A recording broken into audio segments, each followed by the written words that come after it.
ইমাম হুসেন ডাক দে বলে, বিবি তাকায় দেখো, আমি আমার আসগরকে পানি পান করায় নিয়ে আসছি, শাহাদাতের পানি। বিবি রে, এত সময় আমার নানা রাহমাতুল লিল আলামিন আমার আসগরকে জান্নাতে হাউজে কাউসারের পানি পান করে আমার আসগরের কলিজা ঠান্ডা বানাইছে।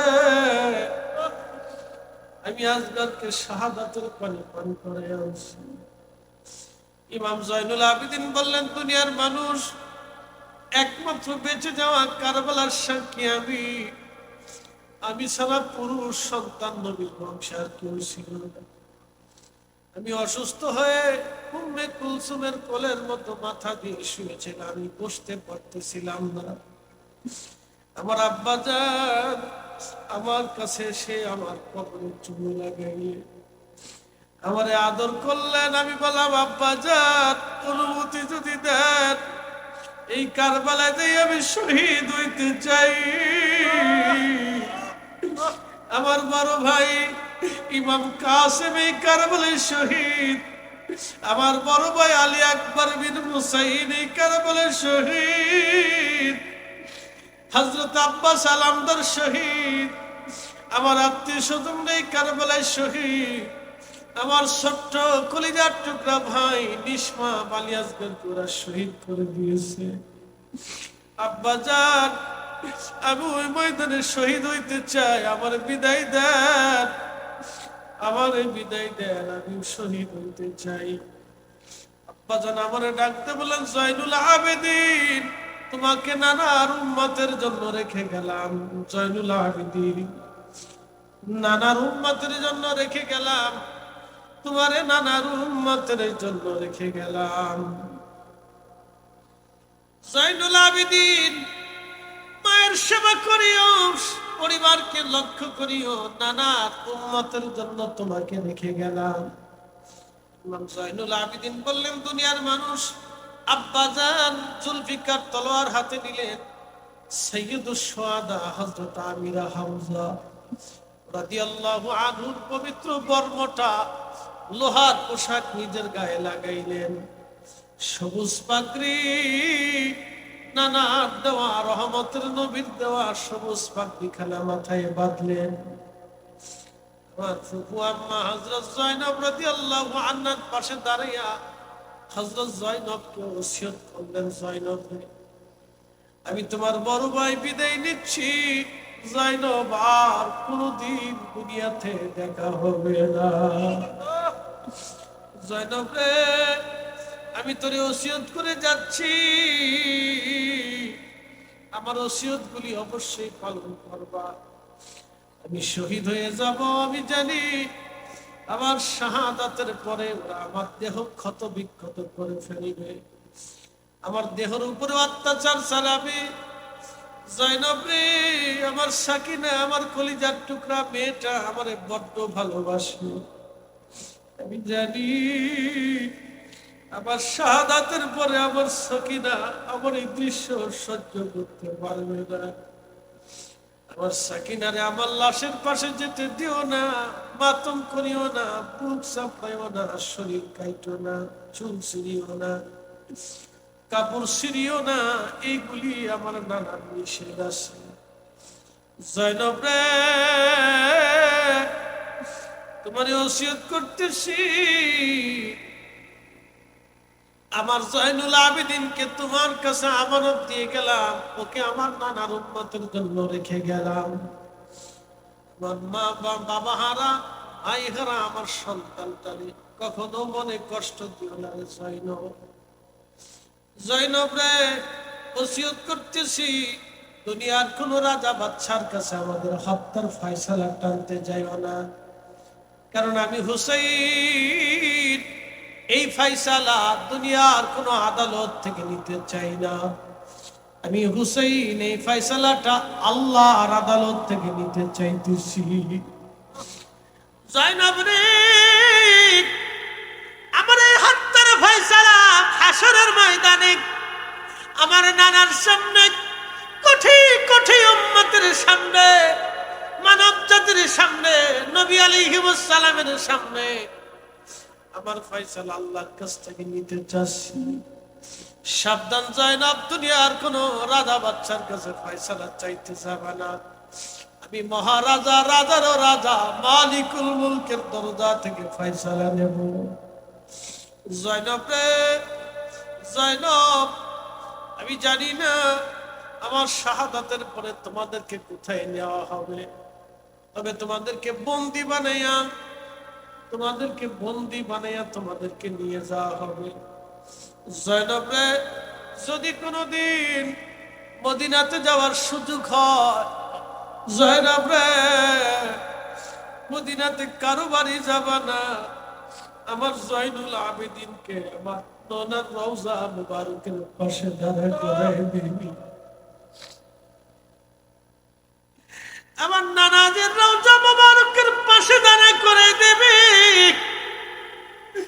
আমাদের কষ্টের কথাগুলি জয়নুল আবেদিনকে বলবি।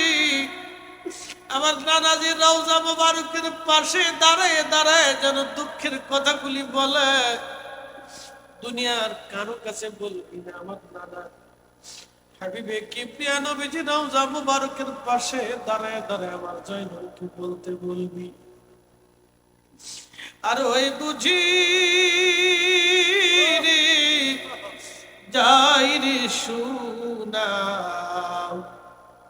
কারবালার মাতম জারি,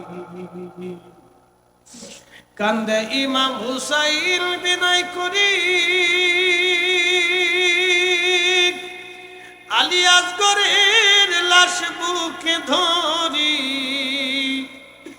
এক ফোঁটা পানি দিল না ওরা,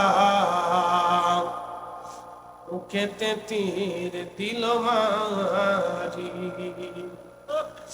আর ওই বুঝি রে যাই রে সোনা কারবালার মাতম জারি। প্রিয় উপস্থিতি, হযরত ইমাম হুসাইন রাদিয়াল্লাহু আনহু জয়নবকে ওসিয়ত করলেন। জয়নব রাদিয়াল্লাহু আনহা ভাইয়ের বুকের মধ্যে মাথা ঠেকায় কাঁদতেছিলেন। বললেন, ভাইজান, আব্বা হারাইছি, মাকে দেখে দুঃখে ভুলে থাকছি। আম্মাজান দিদারে রাসূলে চলে গেলেন, আল্লাহ তাকে পরপরে বেহেশতে। আম্মাজান রে হারাইয়া বড় ভাইকে দেখে দুঃখ ভুলে থাকছি। বড় ভাইটাকে 20 প্রয়োগে মদিনা মুনওয়ারায় শহীদ করা হলো। বড় ভাই শাহাদাতের পরে আপনাকে দেখে দুঃখ ভুলে থাকছি। আপনারে ওরা দাওয়াত করে এই কারবালা পর্যন্ত নিয়ে আসছে। আমরা তো এমনি আসি নাই,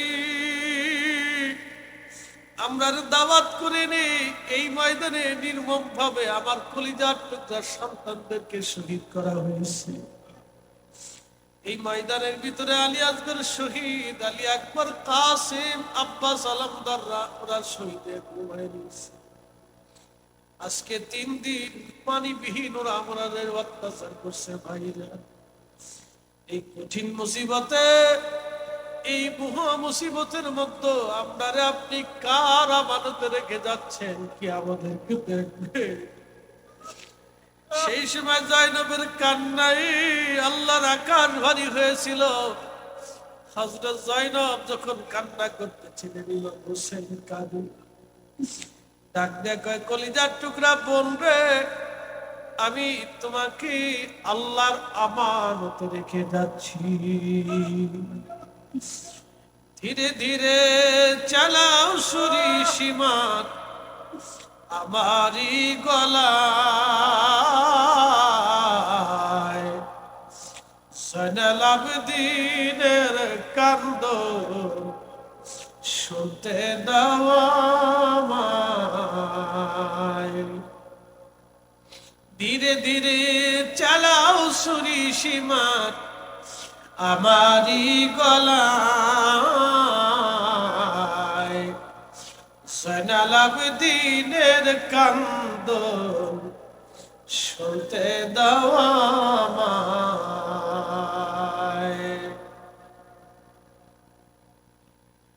উপস্থিতি হযরত ইমাম হুসাইন কারবালায় চলে গেলেন। সীমার সে 179টি তীরের আঘাত পুরো শরীর মোবারক তাকে ঝাঁঝরা করে ফেললো। আহা, ইমাম হুসাইন পড়ে গেলেন। সীমার বুকের মধ্যে চড়ে গলার মধ্যে তলোয়ার চেপে ধরছে। হযরত ইমাম হুসাইন ডাকতে বললেন, সীমার রে, আমি তোরে চিনছি, তুমি সেই কালো ডোরা কাটা কুকুর। আমার নানা 50 বছর আগে স্বপ্নে আমাকে দেখে বলেছিলেন, হুসাইন আমি রক্তের ভিতরে একটা কালো ডোরা কাটা জাহান্নামের কুকুর মুখ লাগাইছে রে হুসাইন। নবীদের স্বপ্ন ওহী, নবীদের স্বপ্ন ওহী। হুসাইন, আমি স্বপ্ন আল্লাহ আমারে দেখাইছে, তোমার রক্তের ভিতরে একটা কালো ডোরা কাটা কুকুর মুখ লাগাইছে। সীমার ছিল সেতী রোগী, কালো চেহারা বিশিষ্ট ছিল, জায়গায় জায়গায় সাদা, জায়গায় জায়গায় কালা। এই জন্য নবীজি বলছেন, কালো ডোরা কাটা একটা কুকুর তোমার রক্তের মুখ লাগাইছে। সীমার রে, আমি জানি তুই আমাকে শহীদ করে দিবি, আমি শাহাদাতের জন্য প্রস্তুত হয়ে আসছি। আমার সুযোগ দে, 2 রাকাত নামাজ পড়ে আমি আল্লাহর সাথে কথা বলতে চাই। চিৎকার মেরে জোরে বলেন আল্লাহু আকবার। আমি আল্লাহর সাথে কথা বলতে চাইতেছি, আমার একটু সুযোগ দাও, আমি 2 রাকাত নামাজ পড়তে চাই। আহা, ওই সময় ইমাম হুসাইন নামাজ পড়ে যান নাই। ইমাম হুসাইন ওই সময় নামাজ ছেড়ে দেন নাই। ও নবীর উম্মত, নামাজ নামাজ। আল্লাহর কোরআনে আল্লাহ বলতেছেন, ইয়া আইয়ুহাল্লাযীনা আমানুস্তাঈনু বিস-সাবরি ওয়াস-সালাহ। আল্লাহ ডাক ডাকে, ইমানদারেরা, তোমরা আমি আল্লাহর উপরে, তুমি আমি আল্লাহর উপর থেকে, আল্লাহর কাছ থেকে সাহায্য নাও। ইস্তাঈনু, সাহায্য চাও, বিস-সাবরি, সবরের মাধ্যমে, ওয়াস-সালাহ, নামাজের মাধ্যমে তুমি আমি আল্লাহর কাছে সাহায্য চাও। প্রিয় উপস্থিতি হাজিরিন, নামাজের মাধ্যমে আল্লাহর কাছ থেকে সাহায্য চেতে পেয়েছিলেন আমার রব। সেই কোরআনের বাস্তব আয়াত যদি আপনি পরিলক্ষিত দেখতে চান, তাহলে ইমাম হুসাইন 1 নম্বর, যিনি নামাজের মাধ্যমে, ধৈর্যের মাধ্যমে আল্লাহর কাছে সাহায্য চাইলেন, শহীদ হয়ে যাবেন, এটা তো নির্ধারিত।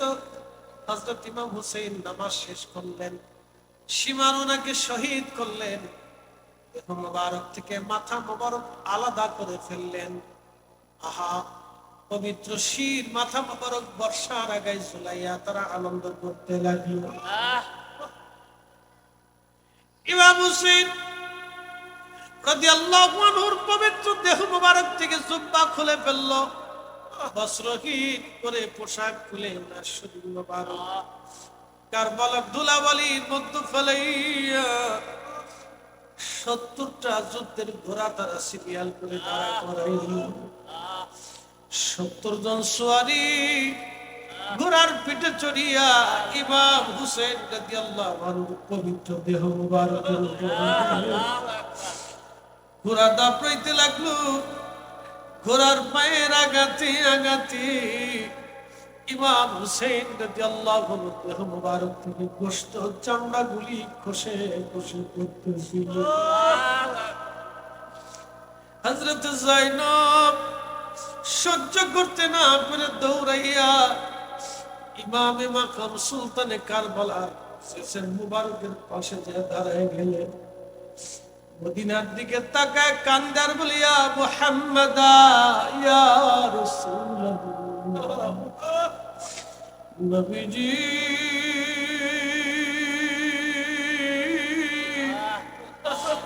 যাদের গায়ে মাসি মশে বসতে দেনলেই, যারা কাঁদলে তুমি না সহ্য করতে পারো নাই, যারা না খেয়ে দেখলে তুমি না খানা খাও নাই, যারা ক্ষুধার্ত থাকলে তুমি না খাবার খাও নাই, যারা কান্না করলে তুমি হুজরা শরীফে থাকো নাই। দৌড়ায় এসে যাদের কান্না থামাইতা, যাদেরকে কোলে করে মদিনার অলিগলি দিয়ে ঘুরতা, যাদেরকে কাঁধে নিয়ে মদিনার অলিগলি দিয়ে হাঁটতা, যাদেরকে কোলে নিয়ে মসজিদ নববীতে বসে থাকতা, নানা গো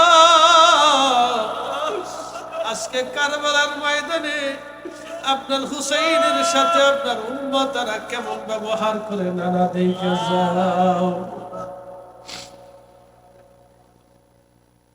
ইমাম ইবনে কাসির বলতেছেন ঠিক ওই সময় হযরত আব্দুল্লাহ ইবনে আব্বাস রাদিয়াল্লাহু আনহুমা কাবা শরীফের সাথে হেলান দিয়ে বসেছিলেন।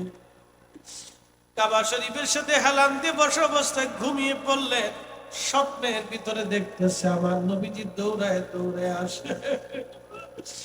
নবীজির হাত মুবারকের মধ্যে রক্ত দেখা যায়, নবীজির চুল দাড়ি মুবারক এলোমেলো দেখা যায়, নবীজির জুব্বা মুবারকে ধুলাবালি দেখা যায়।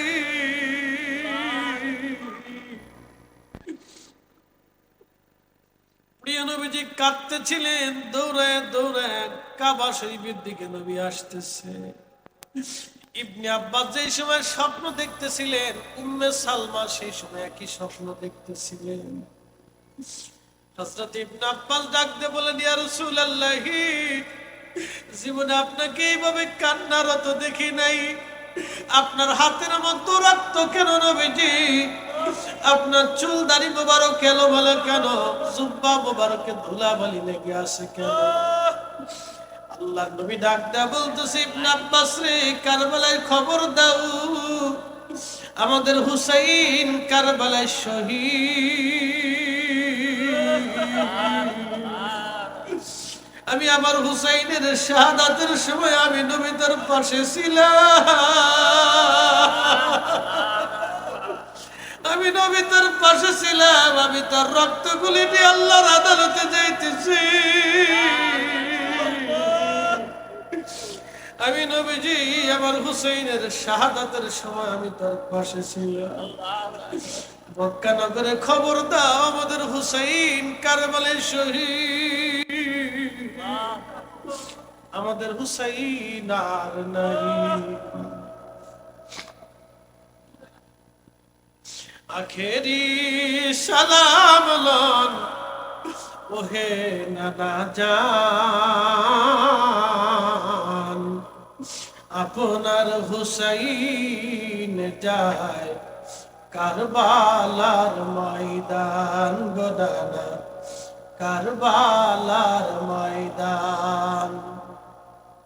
কারবালার ময়দানে যাইয়া দিব গলা কাটাইয়া, আর নায়া শিবু ফিরে নানা, আর নায়া শিবু ফিরে মদিনা মুকাম।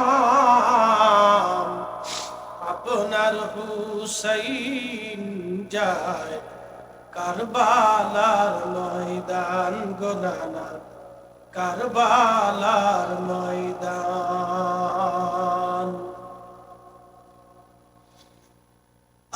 হযরত ইবনে আব্বাস এই স্বপ্ন দেখার পরে ঘুম ভেঙে গেল। আব্দুল্লাহ ইবনে আব্বাস রাদিয়াল্লাহু আনহুমা সারা মক্কার অলি গলি দিয়ে দৌড়ার বলে, মক্কাবাসী শুনছো আমাদের হুসাইন আর নাই, কারবালার ময়দানে আমাদের হুসাইন শহীদ হয়ে গেছে। মক্কাবাসী ডাকতে বলতেছে, ইবনে আব্বাস খবর কেমনে পাইলা? বলে আল্লাহর নবী আমার স্বপ্ন দেখাইছে। মান রাআনি ফিল মানামি ফাকাদ রাআল হক, যে আমার নবীকে স্বপ্ন দেখলো সে বাস্তবে দেখছে।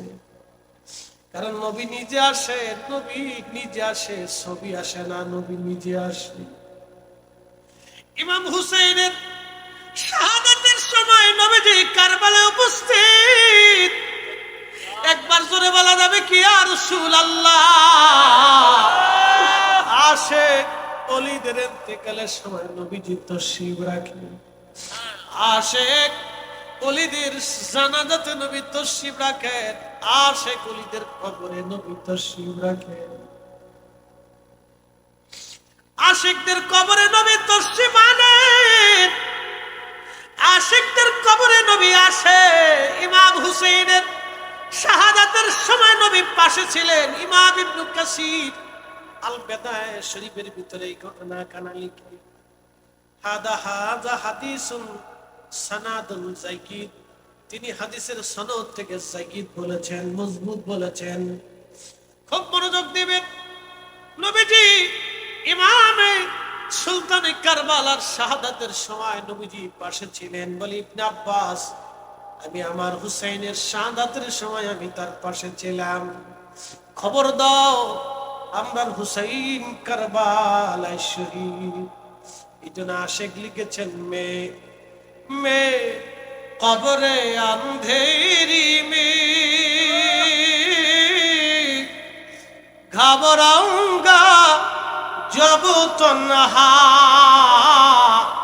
इमदाद मेरी करने आज़ान रसूल अल्लाह, इमदाद मेरी करने आज़ान रसूल अल्लाह, रोशन मेरी तुर्बत को लिल्लाह जरा करना, जब वक्त नजा आए आका दीदार अता करना, दीदार अता करना, दीदार अता करना।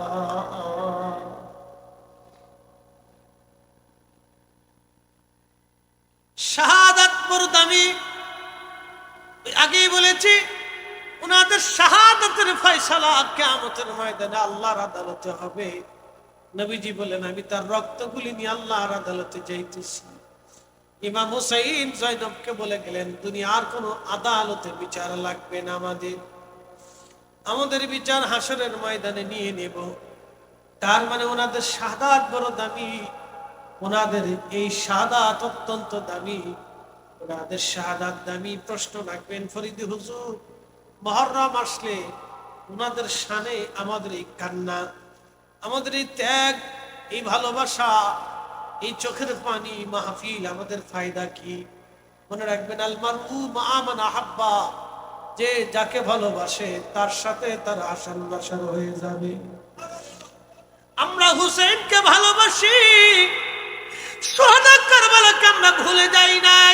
কথা বলেন ঠিক না বেঠে? আল্লাহ রাসূল বলেন, আমার উম্মত শুনে রাখো, কেউ যদি মাকাম ইব্রাহিমে নামাজ পড়ে ওই অবস্থায় যদি মারা যায়, কেউ যদি রুকনিয়া মানে নামাজ পড়ে সেজদা হালতে রোজা অবস্থায় যদি মারা যায়, রুকনিয়া মান মাকাম ইব্রাহিম, যেখানে নামাজ পড়ে দোয়া করলে দোয়া কবুল হয়, মাকাম ইব্রাহিম যেখানে দোয়া করলে দোয়া কবুল হয়, রিয়াজুল জান্নাহ, নবীজির মসজিদে মিম্বার শরীফ থেকে হুজরা মোবারক, কেউ যদি রিয়াজুল জান্নাহ নামাজ পড়ে সে যেন আল্লাহর জান্নাতে নামাজ পড়ে আসলো। যে রিয়াজুল জান্নাহ দোয়া করে সে যেন খুদার জান্নাতে বসে দোয়া করে আসলো। আহা, অনেক বড় দাবি, অনেক বড় দাবি। আমি আর আপনাদের মাওলানা আব্দুল কুদ্দুস আল কাদরি ভাই 26 জুলাই আমাদের ফ্লাইট ঢাকা থেকে মদিনা শরীফ, আমরা কাফেলা নিয়ে হাজিদেরকে নিয়ে রওনা দিচ্ছি। আবারও মদিনা মুনাওয়ারা হাজিরার খেয়ালে হাজিরা দেওয়ার জন্য রওনা হচ্ছি। কেন জানি বারবার হৃদয়টা মদিনার দিকে টেনে নেয়। আমি রাসূল করিমের রওজা মুবারকের পাশে দাঁড়িয়ে বলেছিলাম, ইয়া রাসূলুল্লাহ, ইয়া হাবিবাল্লাহ, আমি আপনার মেহমান আর আপনি আজকে মেজবান। নবীজি, আমি জানি আপনার দরজা থেকে কোনোদিন কোনো ইহুদিকেও আপনি শূন্য ফেরায় দেন নাই। আমি জানি এই দরজা থেকে কোনোদিন মেহমান শূন্য ফিরে যায় না। ইয়া রাসূলুল্লাহ, মেহমান হয়ে আপনার কদমে একটা আরজি রাখি, কিয়ামতের ময়দানে আপনি আমারে ভুলে যায়েন না, আর দুনিয়াতে আপনার কদমে যেন বারবার আসতে পারি, বারে বারে আপনার কদমে হাজিরা দিতে পারি, সেটা আপনি কবুল করে নেন। আপনি দয়া করে মঞ্জুর করে নেন যেন আপনার কদমে বারবার আমি আসতে পারি। আমি জানি আপনার দরজা থেকে কোনো মেহমান শূন্য ফিরে না। আমি মেহমান হয়ে আপনার কদমে আরতি রাখতেছি, ইয়া রাসূলুল্লাহ, আমি আজকে আপনার মেহমান আর আপনি আমার মেজবান।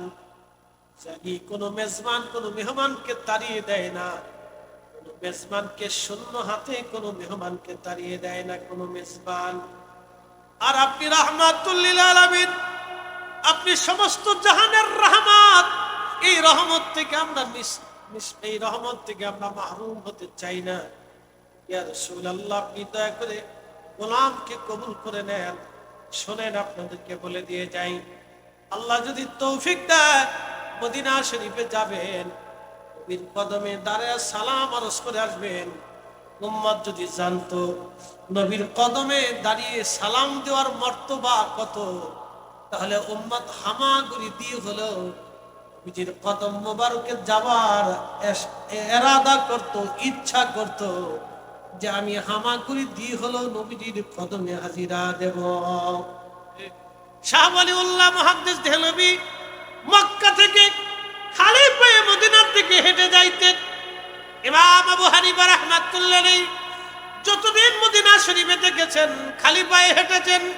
ইমাম মালিক ইবনে আনাস 80 বছর ধরে মদিনার হাউদের মধ্যে কোনোদিন জুতা পরেন নাই নবীর সম্মানে। একসাথে ধরে বলেন আল্লাহু আকবার। না না হয় না, আরো জোরে বলেন আল্লাহু আকবার। আমরাও নবীর সম্মানে ইয়া নবী সালাম আলাইকা বললে বসে থাকবো না, আমরাও দাঁড়ায় যাব। এই কথা বলেন ঠিক না ঠিক?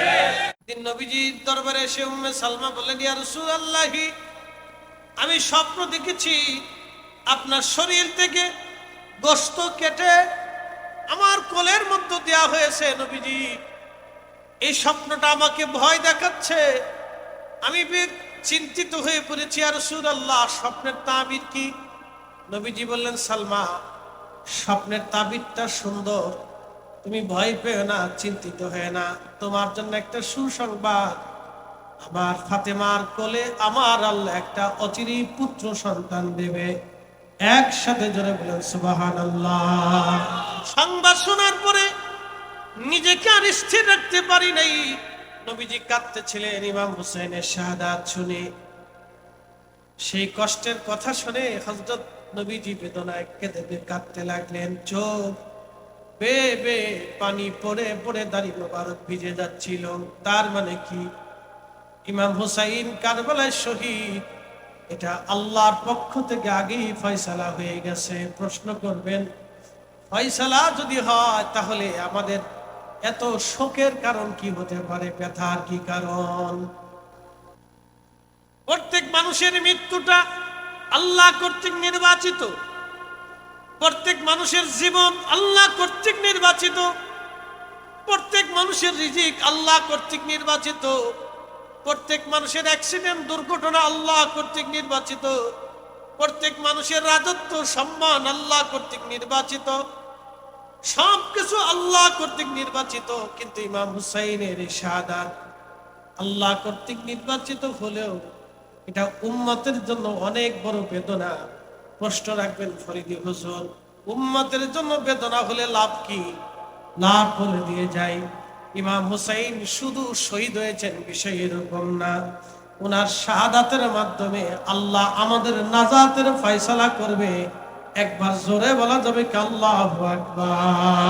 হযরত ইমাম হুসাইন রাদিয়াল্লাহু আনহু কারবালায় শহীদ হবে। ইমাম আহমদ ইবনে হাম্বল রাহিমাহুল্লাহ মুসনাদ আহমদের মধ্যে হাদিসে কারিমা লেখেন, হযরত আলী কাররামাল্লাহ যুদ্ধের জন্য রওনা করলেন ইরাকের ফোরাতের তীরে।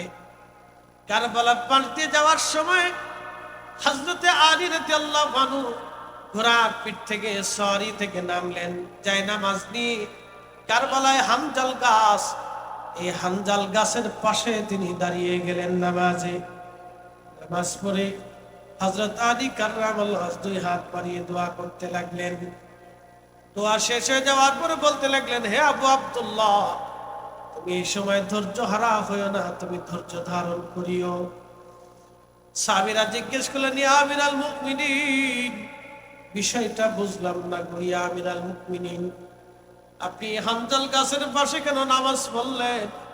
এইখানে আপনি কেন দোয়া করলেন? হযরত আলী ডাক দিয়ে বলতেছে, সাহাবীরা রে, আমি আমার মাসুক নবীর পবিত্র জবান থেকে শুনছি, এইখানে আমার হুসাইন কারবালায় শহীদ হয়ে যাবে। আমার হুসাইনকে অবাধ্য উম্মতরা নির্মম ভাবে হত্যা করবে, আমার হুসাইনের সাথী সন্তানদেরকে নির্মম ভাবে শহীদ করা হবে। আমি আলী এইখানে দোয়া করে গেলাম যেন আমার হুসাইন ওই সময় আল্লাহর উপরে ধৈর্য ধারণ করতে পারে, কারণ এই সময়টা বড় কঠিন, বড় বেদনার সময়, ওই সময়। হযরত আলী বলতে লাগলেন, হে আবু আব্দুল্লাহ, তুমি এই সময় ধৈর্য ধারণ করিও, সাবধান, তুমি ধৈর্য হারা হইও না হে আবু আব্দুল্লাহ। হযরত ইমাম হুসাইন কারবালায় ধৈর্য হারা হন নাই, ধৈর্যের পাহাড় হয়েছিলেন তিনি। ৭ই মুহররম থেকে ৩ দিন ৩ রাত পর্যন্ত ইমাম পরিবারের জন্য পানি বন্ধ করে দেওয়া হয়েছিল। ছোট্ট শিশু